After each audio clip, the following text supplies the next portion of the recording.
Kenapa muncul ide untuk menciptakan karakter Guru Gembul ini di awal? Itu kan kita nge-YouTube itu bareng lah ya, 2020 atau Iya, Covid kan. pas awal itu, pas Iya, COVID menjelang iya COVID. muncul. Apa yang dipikirin Pak Guru waktu bikin channel ini dia? Nggak, jadi gini, eh awal mulanya sih sebenarnya keresahan saya terkait dengan pendidikan di Indonesia. Pendidikan di Indonesia itu ketinggalan. Pendidikan di Indonesia itu jalan di tempat atau cenderung mundur lah pada waktu itu yang saya lihat. Nah, saya tuh ada di lapangan, saya tuh melihat kemunduran itu dimulai dari ruang kelas. Jadi setiap guru itu dibekali buku, buku paket, buku cetak seperti itu. Kemudian itu menjadi panduan mengajar buat siswa-siswa. Dan kadang-kadang satu sekolah juga sudah ada hubungan kerjasama dengan penerbit untuk menggunakan buku ini saja, misalkan begitu. Setelah ketika saya buka, saya baca dan saya sudah menyadarinya begitu lama, buku-buku yang ada tuh, saya mohon maaf ya, ketinggalan zaman. Faktanya ketinggalan zaman, isinya ketinggalan zaman, wawasan yang di dalamnya ketinggalan zaman. Yang sempat saya komplain dulu itu adalah ada temuan yang sangat luar biasa di Indonesia terkait manusia hobbit dalam pelajaran sejarah itu. Itu menggegerkan dunia sains karena manusia berukuran kecil dengan kepala yang hanya 320 cc isi otaknya tapi memiliki kecerdasan yang serupa dengan manusia modern. Itu ditemukannya tahun 2003. Baru 10 tahun kemudian 2013 fakta itu dibahas dan masuk ke dalam buku sejarah, itu pun satu paragraf. Itu Jadi real, manusia Hobbit itu real. manusia hobbit itu real. Jadi maksudnya itu disebutnya sebagai Homo floresiensis. Di Di Ebu Gogo, orang-orang Flores itu menyebutnya Ebu Gogo. dan masih eksis, udah enggak?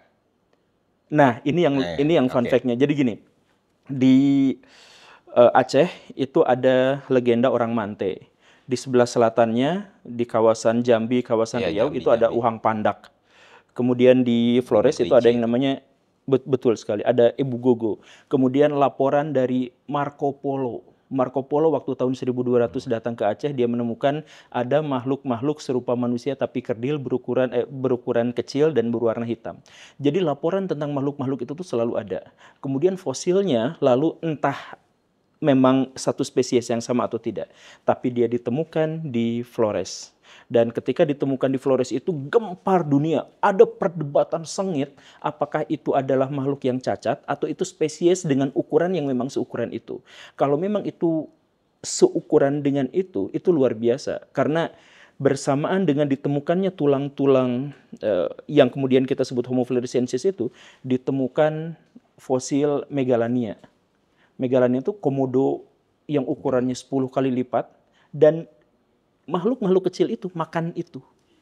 Jadi dia berhasil menjebak makhluk itu dan menjadikannya bahan makanan.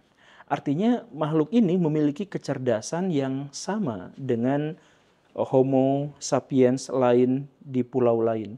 Nah, tapi kembali lagi, saya gak pengen bahas perdebatan para ilmuwannya di sana karena panjang. Cuman maksud saya adalah betapa menggemparkannya cerita itu, ditemukannya di Indonesia, tapi buku Indonesia baru menampilkannya 10 tahun kemudian dan hanya satu paragraf. Saya menyimpulkan ini ketinggalan banget. Please lah, kita sudah terbuka dengan internet, wawasan pengetahuan kita bisa mengakses semua pengetahuan dari tokoh-tokoh terkemuka, dari orang yang punya otoritas, kita bisa ngambil itu semua, tapi ternyata buku ketinggalan zaman. Dan kemudian saya harus ngajarin ke anak-anak berdasarkan buku yang yang sudah kurang ketinggalan zaman. update itu. Saya bilang sama kepala sekolah pada waktu itu, dan saya selalu bilang ke kepala sekolah manapun ketika saya mengajar, saya bilang, anak-anak yang saya ajar itu hidup untuk masa depan, hidup untuk 30 tahun ke depan, hidup untuk 40 tahun ke depan. Lalu bagaimana ceritanya mereka disuguhi fakta yang hidup 30 tahun yang lalu, hidup 20 tahun yang lalu. Makanya saya di kelas, nah ini latar saya nge-YouTube itu gitu. Saya di kelas, saya tampilkan buku, dan secara demonstratif saya simpan di meja, kita tidak pakai buku ini. Sekarang kalian mau bahas buku, kalian mau bahas tema apapun, yuk kita sama-sama. Jadi saya minta izin ke kepala sekolah dan itu prosedurnya lama sekali antara boleh dan tidak boleh. Tapi untuk pelajaran saya mohon izinkan siswa untuk buka HP di kelas saya. Ayo kita diskusikan, kalian temukan artikel apapun yang menarik, kalian temukan wawasan apapun yang menarik. Kadang-kadang saya batasi yang berhubungan dengan pelajaran kita, kadang-kadang bebas apapun itu. Kemudian kita diskusikan, dan ternyata luar biasanya apa? Anak-anak yang biasanya, anak-anak itu di kelas itu, kan duduk dengar diam, kalau lagi bosan yang ngobrol sama temen, saking membosankannya situasi kelas. Tapi ketika saya ajak mereka untuk, mereka kan hidupnya emang di Gadget ya. di gadget, mereka hidupnya di situ. Gitu kan. Luar biasa aktif, penuh sekali dengan perdebatan, penuh dengan adu logika, penuh dengan sangkal-sangkalan. Itu mau beritanya hoax. Tahu kan ada kiamat 2012 itu kan beritanya begini, dan lain sebagainya, pada waktu itu perdebatan.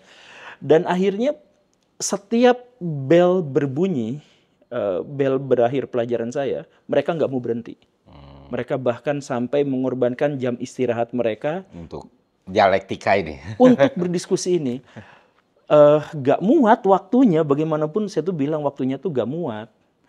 Ya akhirnya saya bikin YouTube tuh dari situ. Jadi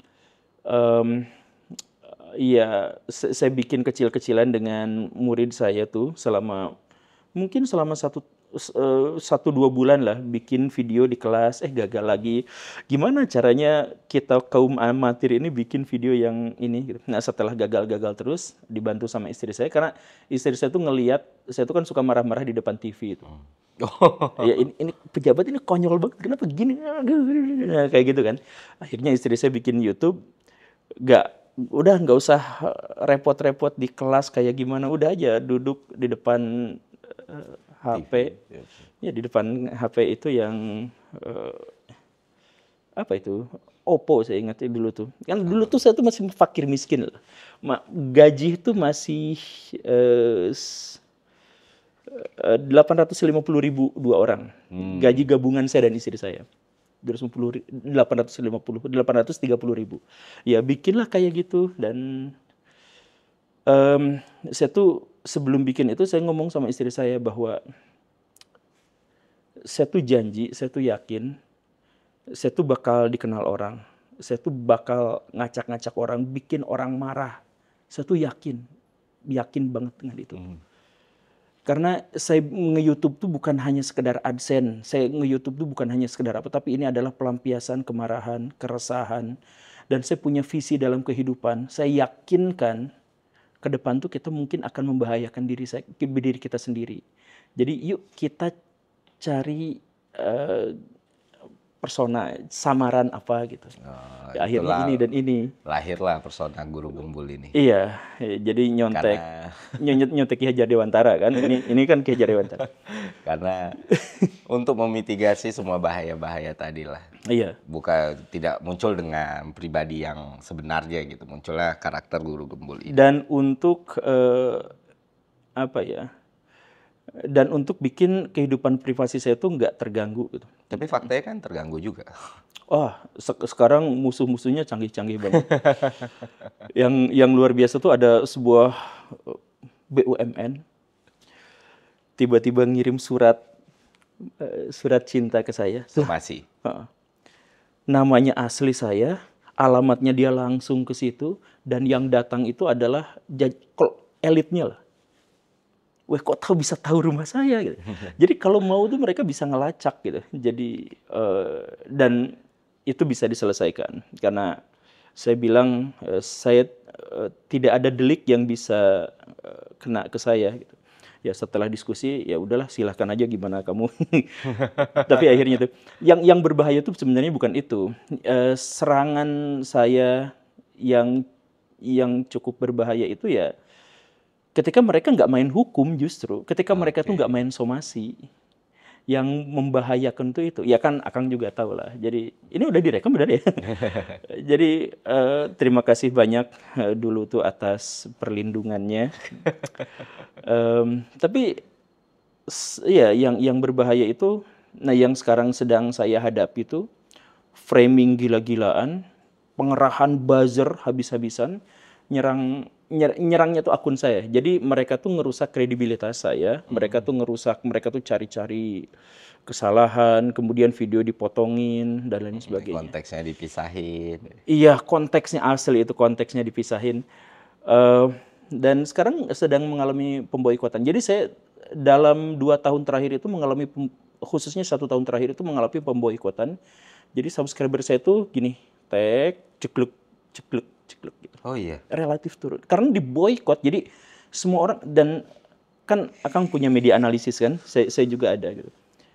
Pas dilihat komennya pengerahan. Jadi akun-akun bot, terus yang sudah tidak aktif berapa tahun, komen lagi muncul lagi di situ. Kemudian kedatangan ustadz-ustadz. Ada ustadz misalkan yang spesialis bikin framing buat saya itu adalah cucu PKI gitu. Jadi kebangkitan PKI di Indonesia itu adalah dari Guru Gembul gitu. Kita sebut nama nggak sih? Terserah Pak Guru. Jadi kita sebut saja misalkan ya. Dan ini mau nggak ada hubungannya dengan Kang Ferry. Jadi kalau misalkan mau berkonflik ya berarti ya konfliknya dengan saya. Gitu. Ada ustadz namanya Pak Alfian Tanjung. Pak Alfian itu mengaku dirinya di mana-mana itu sebagai pakar PKI. Nah, iya, jadi saya tuh pernah ngomong seperti ini. Saya pernah ngaku sebagai cucu PKI dalam 2 konteks. Konteks yang pertama itu adalah ketika saya ngebela para habaib. Nah ini jangan-jangan perkataan kita juga dipotong lagi, tapi nantilah kita bisa lihat ya. Jadi dulu tuh ketika saya dianggap berkonflik dengan habaib, dengan Ba'alawi, dengan kelompok mereka itu, saya tuh memutuskan tetap menghujatnya tuh bukan klannya, tetapi pihak-pihak yang bermasalah di antara mereka. Nah, salah satunya adalah saya tuh membela ketika Ba'alawi itu diserang oleh kelompok yang lainnya. Oh, Ba'alawi itu dulunya orang Yaman yang pro komunis, gitu kan? Lalu saya bilang jangan mengkritik atau menghujat mereka tuh gara-gara latar belakang atau leluhurnya komunis. Kakek tiri saya itu PKI. Tapi sayanya kan bukan PKI. Berarti saya membela kan? Berarti Ba'alawi yang ada di sini bukan berarti mereka PKI hanya gara-gara leluhurnya PKI. Saya tuh bilang gitu. Pernyataan itu dipotong dong. Dipotong-potong dan akhirnya jadi saya bangga sebagai cucu PKI dan sebagainya. Ustadz. Dan sampai datang ke barisan para tentara, kemudian pensiunan, menyampaikan bahwa ini ada kebangkitan PKI baru, ada Guru Gembul sosoknya yang seperti ini. Oh, offline? Offline dan online. Wow. Itu bisa dicek, lihat video-videonya. Jadi seperti itu, padahal saya dalam konteks pada waktu itu tuh membela, makanya Ba'alawi jangan dianggap PKI atau Aidit dulu kan. Aidit itu Habib apa segala rupa. Saya tuh bilang, kalaupun benar leluhurnya begitu, bukan berarti bawahnya gitu. Karena saya pun kakek tiri saya tuh gitu, bukan berarti sayanya juga gitu. Itu dipotong-potong. Jadi bayangkan framingnya itu niat banget gitu. Seniat itu untuk menjatuhkan kredibilitas saya. Dan kemudian saya tuh pernah ngaku cucu PKI dalam hal kedua itu. Dalam hal saya tuh menceritakan betapa pedihnya hidup sebagai kalangan beragama di tengah kepala keluarga yang adalah PKI. Jadi kakek saya, kakek atau kakek tiri? Kakek saya meninggal, Oh, iya. Kemudian nenek saya menikah lagi dengan orang PKI. Ya pada waktu itu. Nah ketika menikah lagi dengan orang PKI, ternyata ibu saya yang suka ngaji itu tidak dikasih makan. Sekalinya dikasih makan, makanannya tuh dikencingin. Oleh bapak tiri saya yang PKI. Jadi setiap ngaji, setiap ibu saya ketahuan ngaji, pulang dari ngajinya itu ada aja kejadian buruk gitu. Entah itu gak dikasih makan, entah itu makanannya dikencingin, entah itu dapat hukuman langsung secara fisik dan sebagainya. Saya menjelaskan itu, saya menjelaskan bahwa fanatisme, kemudian ideologi-ideologi yang bermasalah dan sebagainya, itu jadi kepala keluarga, itu keluarganya suffer, menderita. Nah, saya ceritakan itu bagian konteksnya dihilangin. Bagian saya tuh cucu PKI itu jadiin framing. Bayangin sekali lagi ustadz yang melakukan itu. Tapi pernah Pak Guru coba untuk langsung deketin, Saya, maksudnya? saya coba kontak beliau, Hmm. dan apa jawaban beliau? Berani-beraninya menteror saya. Saya baru ngomong, Assalamualaikum, saya pengen berdiskusi. Cuman gitu doang. Ini chatnya bisa saya tampilkan kalau mau. Cuman gitu doang. Berani-beraninya menteror, mengintimidasi. Enggak, saya cuman mau ketemu aja gitu. Eh, saya dapat nomornya itu dari Ustadz kawan saya gitu ya, Ustadz Fahmi kita sebut. Ustadz Fahmi, jadi kan sama-sama Ustadz gitu. Saya tuh dapat rekomendasi dari Ustadz juga gitu. Jadi pengen diskusi aja. Tapi malah diblok. Resisten ya.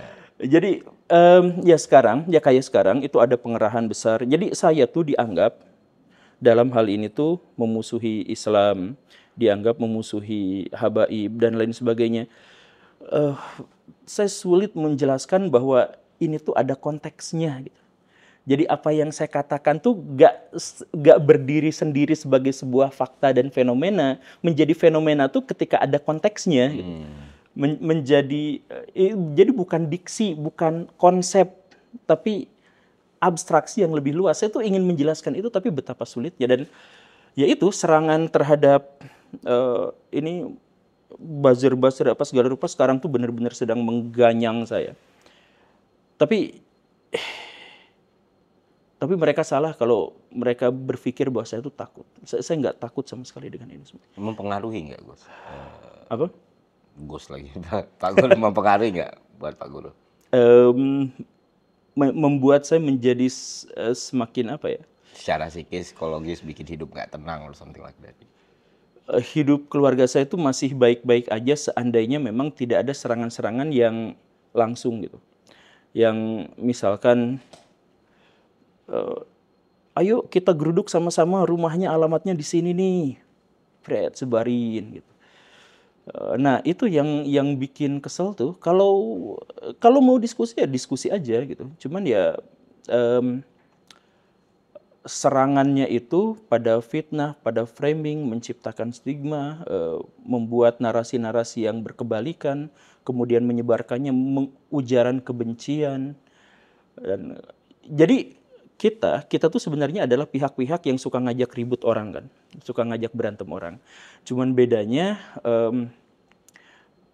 kalau yang saya hadapi itu adalah kelompok-kelompok yang datang dan ngancam gorok leher orang gitu. Itu perbedaannya tuh. Jadi ya, tapi saya tuh percaya bahwa ini tuh masih ranah pendidikan. Jadi ajakan kita untuk memperbaiki pendidikan kita itu bukan hanya ayo kita progres, tapi masalah-masalah di dunia pendidikan itu harus kita lawan si masalahnya itu. Masalah feodalismenya, masalah kultur. Kan pendidikan kita itu sama PISA itu selalu masuk kategori terburuk. Dan mereka itu kemudian bikin pemetaan, pendidikan kita tuh salah tuh dalam 3 hal. Pertama itu adalah gara-gara guru yang kurang berkompeten, kemudian gara-gara kurikulumnya yang mandek dan cenderung mundur, menurut mereka loh ya. Dan yang ketiga itu adalah mental pembelajar kita yang terlalu feodal, yang cenderung hafalan dan sebagainya. Nah, menyerang yang ketiga ini, pihak yang ketiga, bahwa pendidikan kita itu cenderung hafalan dan feodal, berpusat pada guru dan sebagainya, itu berdampak sangat besar pada saya. Serangan gila-gilaan. Ketika saya dulu misalkan mengkritik, kan PISA itu 3 yang tadi itu ya. Yang kedua itu kan adalah masalah guru yang kurang, yang kompetensinya kurang. Itu saya juga kan disomasi ketika saya mengatakan itu. Dan saya tuh dimusuhin juga sama sebagian dari guru-guru itu. Jadi perjuangan saya untuk memperbaiki pendidikan pada akhirnya membawa saya pada lingkaran kontroversi. Padahal saya cuma menyuarakan apa yang memang secara ada penelitiannya, ada dasarnya, ada pihak otoritatif yang mengatakan itu.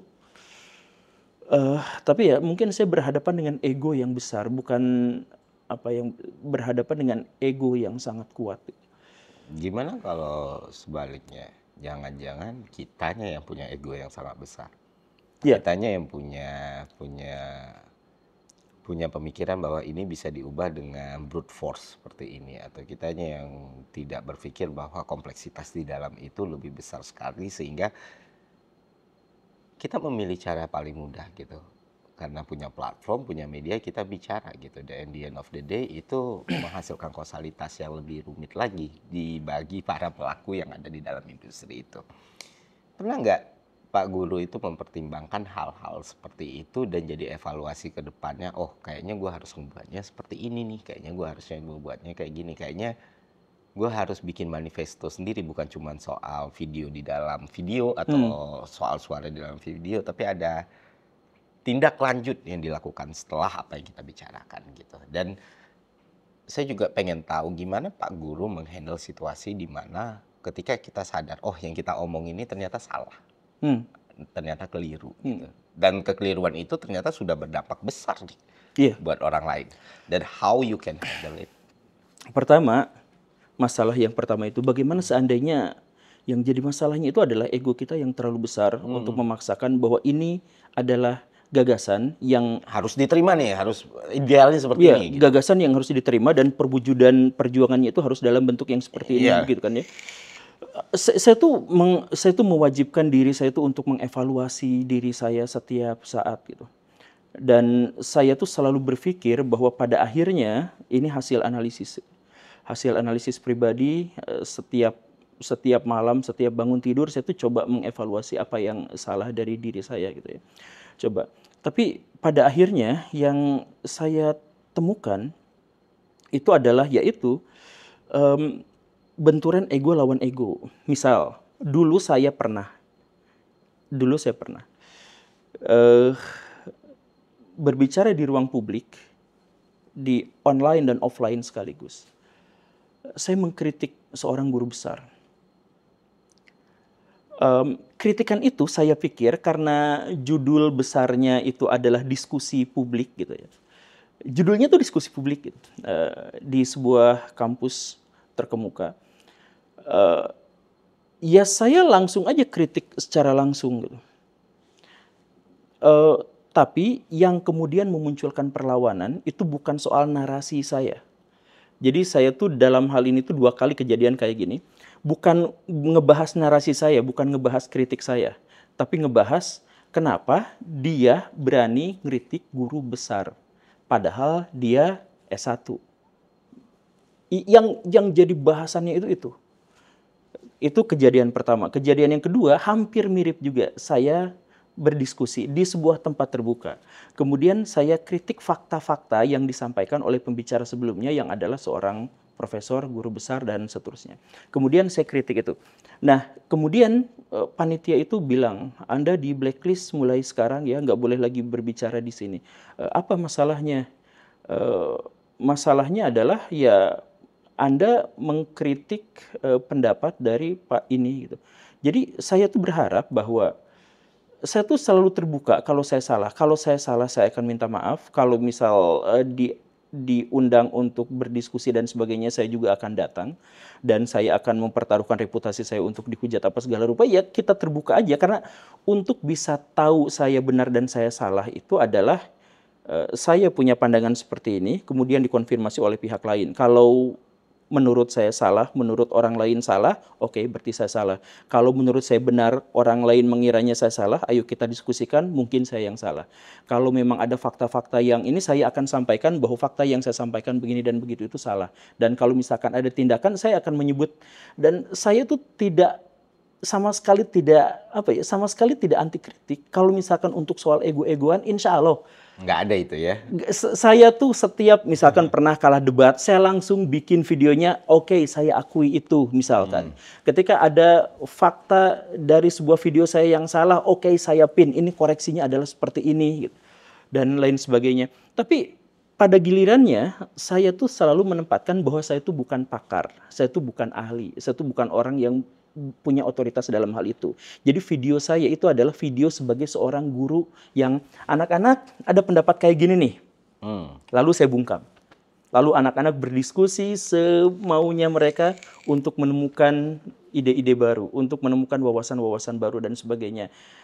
Hampir semua video saya itu judulnya dikasih tanda tanya karena itu menunjukkan apa? Itu menunjukkan belum selesai. Itu adalah bagian dari yang harus diobservasi oleh orang-orang. Dan menghindari delik. Di antaranya itu. Kalau untuk kritik pada pemerintah saya kasih tanda tanya untuk itu tujuannya. Ketika kita lagi podcast ini, video saya tuh akan launching dan itu juga saya misalkan ya, Video apa ini, Pak? saya mengkritik kaum agamawan dan mengkritik ateisme sekaligus. Jadi kaum agamawan saya kritik kenapa imannya gini. Nah pas bagian itu juga saya kritik kaum ateis kenapa mikirnya gini. Gitu. Jadi, nah ini bukan untuk menunjukkan saya punya keahlian di bidang itu, ya justru kasih tanda tanya, ayo kita diskusikan sama-sama gitu. Jadi itu adalah hasil dari diskusi terkait dengan sesuatu, jadi itu kita diskusikan. Nah, jadi maksudnya dalam hal ego ini, insya Allah saya gak ada untuk itu. Saya yakinkan kepada Baraya semua, saya tuh menjadwalkan introspeksi, perenungan itu jauh lebih lama daripada jam baca saya. Itu saya janjikan. Jadi, nah terus kemudian apakah nanti, misalkan apakah ini jangan-jangan tuh gara-gara ego, atau misalkan ini tuh sebenarnya jalan yang seharusnya tidak ditempuh karena saya harus lewat jalur yang agak belok misalkan, agak kompromistis misalkan. Saya ceritakan kurang lebihnya seperti inilah. Saya tuh ngelihat, saya sebagai seorang muslim, saya tuh mencintai agama saya. Saya tuh merasa memiliki hubungan yang kuat dengan Tuhan. Saya tuh merasakan itu. Saya tuh bisa nangis habis-habisan hanya ketika mengingat beberapa kata Tuhan. Itu ya udahlah. Tapi saya tuh seperti itu. Nah, lalu saya tuh melihat fenomena fakta di lapangan bahwa agama saya sekarang tuh dihujat. Bahwa sekarang agama saya tuh pecah belah. Bahwa sekarang agama paling dibenci di seluruh dunia dan paling dicurigai di seluruh dunia itu adalah agama saya. Lalu saya berpikir, ayo kita perbaiki ini. Lalu saya ajak orang-orang untuk memperbaiki diri. Saya sampaikan, misalkan begini. Mungkinkah pernyataan bahwa 2 miliar kaum muslimin sekarang itu dampak terhadap sainsnya hanya seperti satu fakultas di Universitas Amerika Serikat? Mungkinkah seperti itu? Jadi ayo kita perbaiki. Lalu saya bikin video misalkan perbandingan sekolah Islam versus sekolah Kristen. Lalu saya jelaskan kenapa sekolah-sekolah Islam relatif sulit untuk berkembang dan sebagainya. Itu adalah narasi introspeksi. Saya sebagai orang beragama, saya sebagai orang Islam, ayo kita perbaiki sama-sama masalah. Tapi apa yang terjadi? Saya diserang sebagai pembenci Islam, kemudian dinarasikan, Bul, Anda itu lihat peradaban Islam Ibnu Sina, Al-Khawarizmi, lihat peradaban dari yang dibikin oleh Al-Farabi, Al-Ghazali dan sebagainya. Jadi mereka kembali ke masa lalu untuk menenangkan jiwa mereka. Jadi saya ngajak, ayo kita perbaiki diri, ayo kita introspeksi, kita tahu bahwa kita sekarang tertinggal, bahwa sekarang peradaban kita itu sedang tidak baik-baik saja, bahwa Indonesia yang kita cintai sekarang itu udah banyak korupsi, di bawahnya buang sampah sembarangan, ada pungli di mana-mana. Itu semua adalah sebuah masalah dan masalah itu tuh harus kita selesaikan. Dan untuk menyelesaikan setiap masalah, kita tuh harus mengakui masalahnya apa. Kan kita nggak mungkin dapat solusi kalau kita nggak tahu masalahnya apa. Kalau misalkan gedung ini runtuh, tapi gedung ini mau runtuh, tapi kita nggak tahu masalahnya tuh di mana, apa yang bisa kita perbaiki? Kita tuh harus memulai dari mengetahui masalahnya apa, kemudian menyadari dan kemudian mengakui itu. Nah, upaya saya sekedar untuk yuk kita tahu masalahnya di sini, kita introspeksi di sini, itu dianggap sebagai penistaan terhadap ajaran agama Islam. Kemarin saya misalkan mengkritik pesantren, saya tuh katakan berulang kali, entah bagaimana saya harus mengatakan. Saya tuh mengatakan berulang kali bahwa saya tuh sangat pro terhadap pesantren. Tim saya tuh 2 bikin pesantren, saya tuh ikut di situ. Saya tuh udah bikin pesantren juga. Saya tuh sangat mencintai pesantren. Nah, tapi orang-orang yang gabung ke pesantren itu, pesantren yang mukim itu semakin kesini tuh semakin turun. Karena data misalkan tahun 2025 dari bulan Januari sampai bulan Juni ada 160 kasus pelapor yang dilaporkan ya, pencabulan yang terjadi di pesantren dan sebagian diantaranya diberitakan. Ada pemberitaan yang masif terkait dengan hal-hal buruk yang terjadi di pesantren. Lalu saya ngajak kepada orang-orang pesantren, ayo kita berbenah. Nih ada 10 masalah dari pesantren ini, ayo kita berbenah. Itu dianggap sebagai serangan terhadap pesantren, saya dibully, saya diserang. Rumah saya ditandain, anak saya ditandain, semuanya. Dan saya di boykot. Orang-orang yang subscribe saya harus unsubscribe dari kelompok mereka itu dan lain sebagainya. Sesederhana bahwa pertama pesantren itu sekarang sudah kekurangan daya tawarnya. Oke, dan itu tuh bahkan di kalangan mereka pun sudah ada tulisan literaturnya soal itu tuh, mereka tuh sudah bikin penelitian, mereka juga sudah bikin. Lalu saya sampaikan itu juga. Lalu dikatakannya sebagai, Akang silahkan lihat video saya pas bagian yang itu tuh, di mana ada hujatan saya, kata-kata kasar saya, makian saya. Gak ada. Saya cuma sesederhana bahwa pesantren di sini menghadapi sebuah masalah karena masyarakat sudah tidak lagi menganggap pesantren itu relevan. Maka ada hal yang harus diperbaiki agar pendidikan Islam kita menjadi lebih baik. Agar yang bawa-bawa nama Islam itu tidak kena stigma jelek. Agar semua lembaga, semua yang berlabel agama itu tidak terus dicaci maki. Kita perbaiki ini. Lalu kenapa saya yang dihakimi sebagai orang yang menghujat? Aku punya self reflection, Pak Guru. Jadi situasi yang mungkin hampir mirip, situasi yang mungkin jadi renungan, jadi bahan evaluasi juga. Tentu apa yang dialami Pak Guru kurang lebih, tentu saya tidak akan bisa memahami itu 100% ya, karena kita menghadapi kondisi dan situasi serta masalah hidup yang berbeda-beda. Tapi kalau dari apa yang Pak Guru ceritakan dan yang pertanyakan tadi, saya punya satu hal, Pak. Ketika kita menyampaikan sesuatu yang benar atau sesuatu yang sudah seharusnya, tantangan terbesar itu bukan bagaimana proving the truth. Atau tantangan terbesar itu bukan membuktikan bahwa kebenaran, bagaimana kebenaran ini adalah hal yang benar dan seharusnya diikuti. Tapi bagaimana menyampaikan itu dengan cara paling tepat ke orang yang emang lagi kita sasar untuk memahami ini. Nah, dari yang Pak Guru ceritakan memang ya apapun yang sudah Pak Guru sampaikan, kita jangan lupa substansi itu harus didelivery dengan cara terbaik pula kan. Nah, itu yang seringkali mungkin dari beberapa konten kreator juga tidak, dan termasuk saya sendiri gitu, ketika kita mau mengedukasi, misalnya saya mengedukasi orang, berusaha untuk mengedukasi orang, udah lalu jangan percaya hantu atau santet, that's it. Nah, apa hal terlama dari konten itu adalah bukan bagaimana substansi itu disampaikan, tapi bagaimana menyampaikan substansi itu. Target market, target penonton, jelas masyarakatnya mostly ada not well educated people. Orang-orang yang mungkin hidupnya di daerah-daerah yang emang masih sangat pekat dengan hal tersebut, hal yang bisa nyampe ketika kita buat di TikTok, hal-hal yang bisa menarik mereka, hal-hal yang bisa bikin mereka berpikir tanpa mereka merasa direndahkan. Nah, waktu itu metode itu, dan so far dari pemantauan kita di media analisis juga ya bisa dibilang itu works.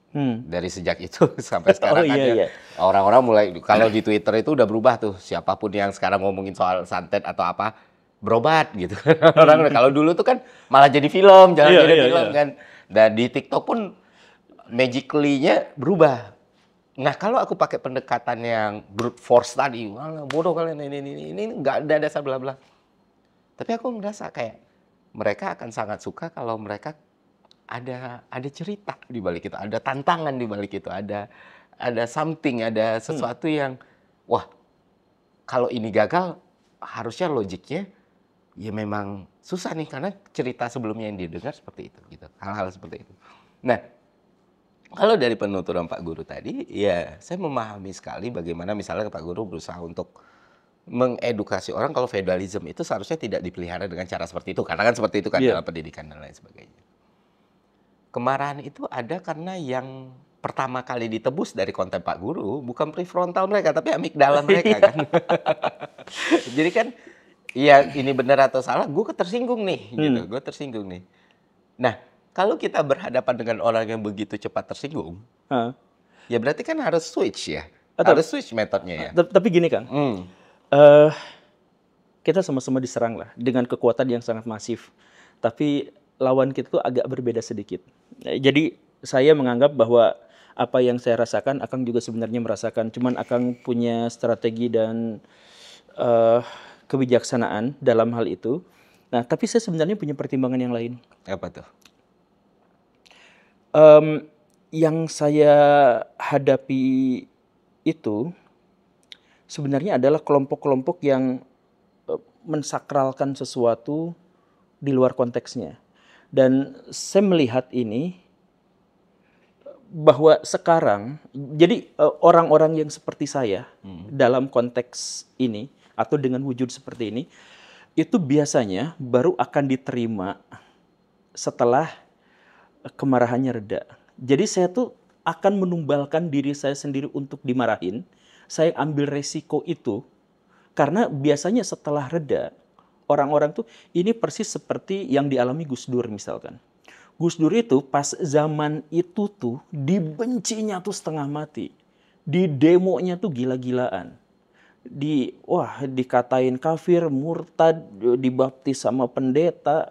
Hanya ketika beliau itu mencoba untuk menyampaikan hal yang paling sederhana untuk negeri ini, bahwa toleransi itu menjadi sebuah keharusan. Nah, tapi setelah kontroversi itu usai, orang yang menghujat Gus Dur sekarang tuh tidak nampak.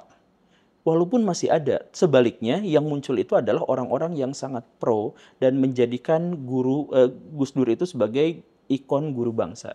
Nah, apa yang saya sampaikan di ruang publik, saya tuh sudah berusaha sebisa mungkin untuk saya tuh berpikir seandainya itu bagian itu tuh tidak dipotong gitu. Tapi kan mereka tetap motong gitu ya. Seandainya gitu. Nah, tapi saya tuh percaya, saya tuh yakin ini tuh investasi masa depan. Saya yakinkan gagasan saya, pemikiran saya, opini saya, itulah yang akan menjadi arus utama di Indonesia dalam beberapa tahun ke depan. Saya yakin itu, saya yakinkan itu. Sekarang saya akan dalam tanda kutip ya menumbalkan saya itu dengan keresahan yang luar biasa, dengan serangan dan sebagainya.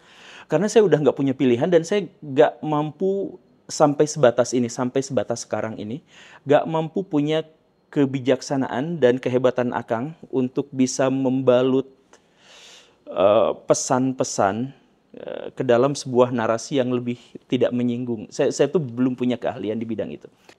Saya yakin orang-orang ke depannya itu bakal lebih terbuka. Jadi maksudnya gini, misalkan terkait dengan ajakan saya untuk introspeksi dalam hal-hal yang kita anggap sakral selama ini, terkait dengan agama, terkait dengan pendidikan dan sebagainya, saya yakin mereka semua tuh juga sedang dalam proses ke arah sana.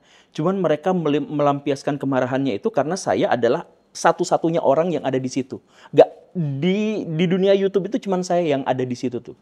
Yang lain tuh gak ada wajahnya misalkan, atau memang tidak berani secara frontal dan sebagainya. Tapi saya pengen kasih bocoran juga sama Akang.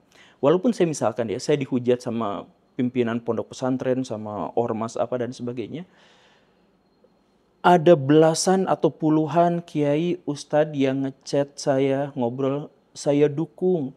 Cuman saya gak berani ngomong di ruang publik karena saya adalah bagian dari mereka. Saya mengkritiknya dari dalam aja, tapi saya setuju nanti ke depannya begitu. Itu tuh ada belasan. Bahkan seperti yang tadi Akang kita diskusikan, beres dari sini saya ke Cilacap memperingati Hari Santri di sebuah pesantren yang sangat besar. Dan pemilik pondok pesantrennya itu mengatakan, iya sebenarnya saya juga setuju, tapi kalau untuk berani frontal biarkan Akang aja dulu. Jadi dalam hal ini saya dan mereka-mereka menumbalkan diri saya, tapi arus utama itu bergerak ke arah apa yang saya opinikan, apa yang saya wacanakan. What if kalau itu gagal? What if kalau ternyata yang terjadi adalah Saya nanya sama Akang gini. Saya nanya ke Akang gini. Eh, dengan sebaran internet yang semakin meluas di Indonesia, menurut Akang, apakah keterbukaan atau ketertutupan yang akan terjadi di masa depan? Dengan laju dan tren. Tentu kita akan melihat ya semakin borderless lah, semua orang Oke. akses semakin mudah sekali. Saya cuman melangkah 1-2 tahun lebih awal sebelum orang-orang itu akhirnya juga sadar akan hal itu. Jadi apa yang saya opinikan, apa yang saya wacanakan sebenarnya adalah apa yang akan mereka temukan juga di media sosial, di media internet itu. Jadi kalau saya tidak percaya bahwa saya akan gagal karena ini bukan misi saya pribadi. Ini misi banyak orang. Ini misi banyak orang. Bahwa misal, ini narasi yang sederhananya. Ada kasus pembulian di sekolah.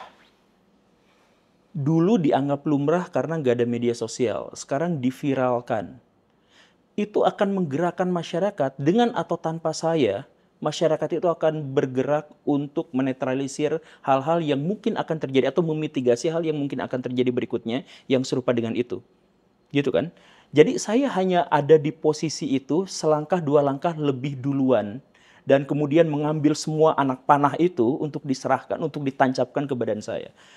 Dan Nabi saya sudah menggambarkan bahwa akhir zaman memang keadaannya akan menjadi seperti itu dan rasa sakit yang luar biasa kepada orang-orang yang memang mau tampil ke depan itu. Dan itu akan saya terima itu. Nah, semisal kemarin ada guru nampar siswa. Sekarang bisa menjadi viral dan menjadi penghakiman. Kadang-kadang penghakimannya berlebihan, kadang-kadang itu tidak sesuai dengan SOP dan prosedur, bahkan kadang-kadang itu di luar konteksnya. Cuman maksud saya sekarang kita semua saling mengawasi. Sekarang karena semua saling mengawasi, maka moralitas itu tidak lagi bisa dimonopoli oleh satu pihak tertentu saja. Karena tidak ada yang bisa memonopoli nilai-nilai moralitas dan tidak bisa menghakimi secara pribadi lagi sama seperti yang dulu, maka sebenarnya masa depan akan menjadi lebih terbuka, masa depan lebih modern, lebih moderat, dan setiap orang itu akan mulai bisa mengambil hikmahnya tanpa dia harus ketergantungan pada pihak-pihak tertentu, termasuk saya. Dan itulah gagasan besar Guru Gembul. Kenapa Guru Gembul hadir di publik sekarang? Untuk menerima anak panah itu demi perubahan itu bisa lebih lancar lagi. Setiap hari saya berdoa lebih dari 5 kali, dan saya selalu, inti dari doa saya itu adalah bahwa saya tuh ingin berkontribusi terhadap menjadi bertransformasinya Indonesia menjadi adidaya. Kalau Pak Prabowo bilang 2045, saya tuh target 2043. Saya tuh percaya bahwa Indonesia itu akan maju ke sana. Saya tuh percaya itu. Saya hanya fokus saya itu adalah saya berkontribusi untuk itu. Dan saya tuh setiap berdoa, saya tuh bahwa agama saya yang saya pegang ini tidak lagi dihujat, tidak lagi dibenci, tapi menjadi bagian dari rahmatan lil alamin. Saya percaya itu ke depan, tapi saya ingin menjadi bagian dari orang yang berkontribusi di situ. Saya tuh punya hutang banyak sama alam. Saya tuh makan sehari 3 kali. Saya tuh makan daging. Saya tuh membunuh hewan. Saya tuh menghabisi tumbuhan untuk bisa melangsungkan kehidupan saya. Jadi saya tuh punya hutang besar pada bumi. Dan saya nggak mau mati sebagai orang yang berhutang. Sebagai orang yang tidak berguna, yang hidup dan matinya itu sama sekali tidak punya makna. Saya akan menebus kehidupan saya ini dengan kontribusi yang bahkan lebih besar daripada jutaan orang di luar sana. Emosional sekali saya. Tapi seperti yang tadi Pak Guru sebut ya, Pak Guru jadi ayat Al-Quran sebagai patokan kan. Kata-kata Gusti Allah itu jadi sesuatu yang Pak Guru aminin. Nah, aku mengutip satu sih ayat yang cukup powerful buatku dan melihat kondisi Pak Guru sekarang. Bersabarlah karena Tuhanmu. Saya bersabarlah karena Tuhanmu. Kalau Terima kasih banyak. Kehilangan alasan untuk bersabar, maka ingatlah, bersabarlah karena Tuhan. Iya, ya, saya ada apa ini sudah penutupan? Enggak, ada sebuah riwayat yang itu menginspirasi kehidupan saya. Jadi Ada satu zaman di mana Nabi itu diolok-olok, dipersekusi, diboikot, dibully, hampir dibunuh berkali-kali, dan para pengikutnya itu disiksa habis-habisan. Kemudian salah satu pengikutnya, namanya Habab, itu dipanggang hidup-hidup sampai lemak dari punggungnya itu meleleh dan mematikan bara api tempat pemanggangannya itu. Selamat, kemudian curhat sama Nabi. Nabi pada waktu itu sedang duduk di Ka'bah, sedang selonjoran gitu, sedang ngaso lah, bersandar ke Ka'bah. Kemudian Habab ini datang, ya Rasulullah, kapan penderitaan ini akan berakhir? Diboikot, dihujat. Lalu Nabi itu bilang, sebentar lagi. Nanti kamu akan lihat bahwa perempuan yang melakukan perjalanan dari Hadramaut sampai sini itu bisa berjalan sendirian tanpa rasa takut. Ke depan kita tuh akan berhasil. Ke depan akan ada banyak orang yang mengikuti kita. Tapi pada waktu itu konteksnya adalah Nabi itu gak punya power, gak punya kekuatan, hanya punya kekuatan narasi saja. Kemampuan untuk menyampaikan itu saja. Tapi ya entah dari mana optimisme itu. Entah proyeksi itu, apakah itu perhitungan matematis dengan kalkulasi tertentu seperti yang sering Akang tampilkan, atau itu wahyu ilahi, saya juga nggak tahu. Tapi optimisme itu di tengah-tengah kekacauan, di tengah-tengah kehancuran, Nabi itu bilang bahwa nanti di akhir itu akan jadi seperti ini, itu buat saya itu powerful banget. Jadi saya juga bisa berharap kurang lebih seperti itu, bahwa kemajuan bangsa Indonesia, kekuatan kemanusiaan, nilai-nilai, simbol-simbol dan keagamaan di masa depan itu akan bangkit kembali, dan saya tidak akan merasa berhutang karena saya berkontribusi terhadap itu semua. Sampai jumpa di Devil Advocate selanjutnya. Terima kasih Pak Guru.